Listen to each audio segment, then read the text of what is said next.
नाम है बेटा संधि विचार। आइए पढ़ते हैं हम इसकी परिभाषा को। दो समीप स्थित अक्षरों या वर्णों के पारस्परिक मेल को हम संधि कहते हैं। जैसे प्रति और एक, यदि हम इन दोनों को मिलाते हैं तो बनता है प्रत्येक। सुआगतम, अगर हम इन दोनों को मिलाते हैं और एक शब्द बनाते हैं तो बनता है स्वागतम। तो इस तरीके से दो अक्षर और दो वर्णों के मेल से, पारस्परिक मेल से जो भी शब्द बनकर आता है उसको हम संधि कहते हैं। संधि के प्रकार, बेटा संधि टोटल 3 प्रकार की होती है। स्वर संधि, व्यंजन संधि और विसर्ग संधि। आइए पढ़ते हैं स्वर संधि के बारे में। स्वर संधि, दो स्वर अक्षरों से मिलने से जो परिवर्तन होता है उसे स्वर संधि कहते हैं। जैसे पहला स्वर है देव, दूसरा है इंद्र, तो क्या बना बेटा देवेंद्र। ये निम्नलिखित 5 प्रकार की होती है। स्वर संधि भी 5 प्रकार की होती है। पहली है दीर्घ संधि, जब दो समान स्वर पास पास आए तो उनके मेल से दीर्घ स्वर बनता है, उसे हम दीर्घ संधि कहते हैं। जैसे राम अवतार, राम अवतार, लॉन्ग तरीके से हम बोल रहे हैं किसी चीज को। हिमालय, हिमालय, दीर्घ तरीके से बोल रहे हैं, देर तक बोल रहे हैं। तथापि, तथापि। महाआशय, महाशय, इसमें ये दीर्घ मिलके क्या बना महाशय। विद्या प्लस आलय तो क्या बना विद्यालय। तो आप समझ पाए दीर्घ संधि और दीर्घ संधि के उदाहरण। अब पढ़ते हैं बच्चों हम गुण संधि के बारे में। जब ए आ का संयोग छोटी ई, बड़ी ई तथा ऋषि से होता है तो ए, ओ और अ हो जाते हैं, इसे हम गुण संधि कहते हैं। जैसे जब ए और ई मिले तो क्या बना बेटा देव प्लस इंद्र, अ ई तो क्या बना देवेंद्र। परम ईश्वर, परमेश्वर। गण ईश, गणेश। तो देख पा रहे हैं अ और ई बन के ए शब्द का निर्माण कर रहे हैं। नर उत्तम, नरोत्तम। सूर्य ऊर्जा, सूर्योर्जा। अब पढ़ते हैं बच्चों वृद्धि संधि के बारे में। जब अ आ का ए से मिलने पर ए तथा आ का ओ और ओ से मिलने पर औ हो जाता है तो इसे हम वृद्धि संधि कहते हैं। इस परिभाषा से आपको थोड़ा कम समझ आएगा, जब हम इसका उदाहरण पढ़ेंगे तो आपको क्लियर हो जाएगा। अ और ए बना तो आई बन गया, देखिए तथा प्लस ए तथैव। मत प्लस एक मतैत। महा प्लस ओज महोज। परम प्लस औदार्य परमोदार्य। महा प्लस औषध महा महौषध। तो इस तरीके से आ और औ मिलके क्या बने बेटा औ बनाया। यह संधि के अंदर क्या आता है बच्चों दीर्घ ई उ ऋषि के पश्चात यदि अन्य असमान स्वर आता है तब ई, बड़ी ई को यू, उ को व और री को र हो जाता है। इसी को ही हम यण संधि कहते हैं। आइए जानते हैं इसके उदाहरण। ई और अ मिलता है तो बना य। जैसे अति प्लस अधिक, ई और अ मिला तो अत्यधिक। अति प्लस आवश्यक, अत्यावश्यक। अति प्लस उत्तम, अत्युत्तम। सु प्लस आगतम, सुआगतम। मधु प्लस अरि, मधुवरी। तो इस तरीके से हमने पढ़ी अब यण संधि। अब हम पढ़ते हैं अयादि संधि के बारे में। यदि ए, आई, ओ, औ के पश्चात कोई भिन्न स्वर आए, कोई अलग स्वर आए तो इनके स्थान पर क्रमशः अय, आय, अव, आ हो जाता है। बाद के स्वर उसमें मिल जाते हैं। जैसे ए और अ में हमने बना दिया अय, तो ने और अन तो नयन।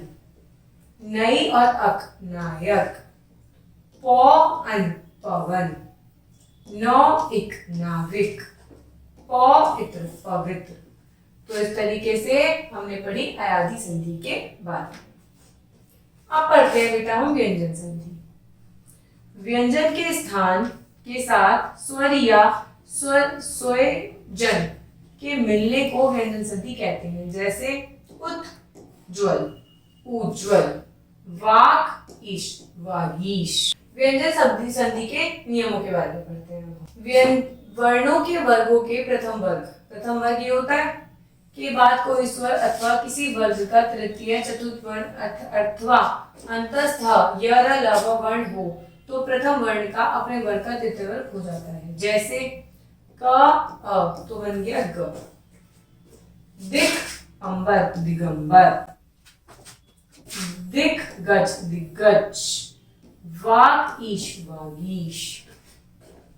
दूसरा रूल, किसी वर्ण के प्रथम वर्ग के बाद पंचम वर्ण रहने पर प्रथम वर्ग को अपने वर्ग का पंचम वर्ण हो जाता है। जैसे त का न हो जाता है, त में और हम मिलेंगे तो आधा न और मैं बन जाता है। जगन्नाथ, त का ना आधा में बन गया तो क्या बना जगन्नाथ। तन्मय, तन्मय। थर्ड रूल, यदि त या द के बाद वर्ण श हो तो त द के स्थान पर च तथा श के स्थान पर छ हो जाता है। जैसे सत शास्त्र तो सत्शास्त्र, उत्शिष्ट, उच्छिष्ट। यदि त या द के बाद ह हो तो त के स्थान पर द और ह के स्थान पर ध हो जाता है। जैसे उत प्लस हाथ, उद्धार, तत् प्लस हित, तद्धित। यदि त अथवा द के बाद च वर्ग ट वर्ग हो तो उसके स्थान पर क्रमशः च वर्ग ट वर्ग या लकार हो जाता है। जैसे सत चरित्र तो सच्चरित्र, त और च मिलके आधा च आधा पूरा च बन गया। उच्चारण, उच्चारण, तत्टीका, तत्टीका। नेक्स्ट, यदि म के बाद अंतस्थ स्पर्श या ऊष्म किसी का कोई वर्ण हो तो म का अनुस्वार हो जाता है। जैसे सम म और सार, संसार, समचय, संचय, संयोग, संयोग। नेक्स्ट है बेटा अ ई उ के आगे च आए तो मध्यवर्ग च का योग बन जाता है। परिच्छेद तो परिच्छेद, च बन गया। अवच्छेद, अवच्छेद, च बन गया। अब हमने दो संधि पढ़ी, स्वर और व्यंजन। अब हम पढ़ेंगे विसर्ग संधि। विसर्ग के स्थान स्वर या व्यंजन के मिलने पर जो परिवर्तन होता है उसे विसर्ग संधि कहते हैं। विसर्ग संधि के नियम, पहला है विसर्ग से पूर्व यदि अ आए तथा किसी वर्ग का तीसरा, चौथा, पांचवा वर्ण या फिर य र ल व श में से कोई वर्ण हो तो विसर्ग का ओ बन जाता है। सेम उदाहरण पढ़ेंगे तो ज्यादा समझ आएगा। मनः अनुकूल, मनुकूल, यश अभिलाषी, यशोभिलाषी, अधः गति, अधोगति। ये और ग मिला तो क्या बना अधोगति। तपाबल, तपोबल, ओ बन गया। सेकंड, यदि विसर्ग के पूर्व अ आ को छोड़कर अन्य कोई स्वर हो, बाद में कोई कोमल व्यंजन हो तो विसर्ग का र हो जाता है। जैसे नि उपाय, निरुपाय, दु उपयोग, दुरुपयोग, दुह आत्मा, दुरात्मा, नी बुद्धि, निर्बुद्धि। थर्ड, यदि किसी विसर्ग के बाद में र हो तो विसर्ग का लोप हो जाता है और उससे पूर्व का स्वर दीर्घ हो जाता है। जैसे नी रोग, तो रोग तो वही है, ये बड़ी में चेंज हो जाता है, नी रोग, लॉन्ग हो गया। नीरज तो नीरज, नीरस तो नीरस, नीरव, नीरव। फोर्थ, यदि विसर्ग के बाद श, श, स आए तो विसर्ग श, स बन जाते हैं। निसार तो निस्सार, निशब्द, निशब्द, निसंदेह, निसंदेह। फिफ्थ, विसर्ग से पहले त या श हो तो क्या बन जाता है, स बन जाता है। नितेज तो निस्तेज, नमस्ते तो मतलब नमस्ते, दुस्साहस तो मतलब दुस्साहस। तो इस तरीके से सब संधियों के अलग अलग रूप होते हैं। संधियां तीन प्रकार की होती हैं, स्वर, व्यंजन और विसर्ग। तीनों में अलग अलग तरीके के नियम होते हैं, जिन नियमों का पालन करके हम दो शब्दों का मेल करके एक संधि रूपी शब्द बनाते हैं। Thank you.